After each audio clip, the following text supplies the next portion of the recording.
Сәлем достар, қал жағдайларыңыз қалай? Activity book 20 бет 6 сабақ. Exercise 1. Бірінші то look, read and circle. Қараймыз, оқимыз және дөңгелектеп белгілейміз, then match. Одан кейін сәйкестендіреміз. Яғни мұнда заттар тұр, қайсы ненің үстінде, ненің астында көрсетілген, солар бойынша мына жерде дұрыс сөзді таңдаймыз. There is a book under the school bag дейді. Яғни кітаптың астында, сөмкенің астында кітап бар дейді. Сондықтан under деп белгіледік, және де бұл бізде B суретімен сәйкес келеді екен.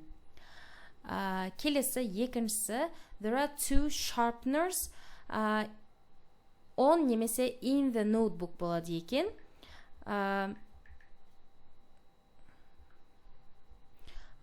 Sharpener деген бізде бұл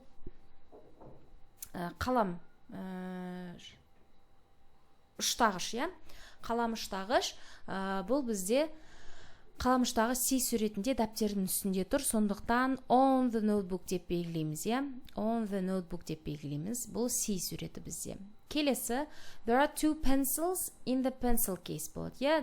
Яғни қаламсаптың ішінде екі қарандаш бар деп айтамыз. Бұл бізде D суреті болады екен. Келесі, there is a ruler in the school bag.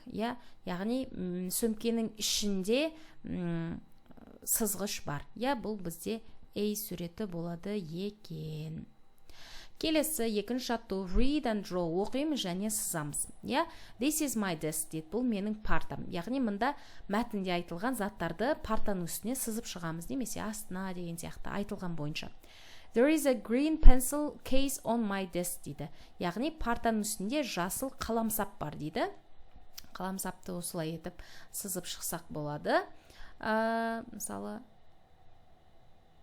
міне осындай жасыл қаламсап болу керек. Келесі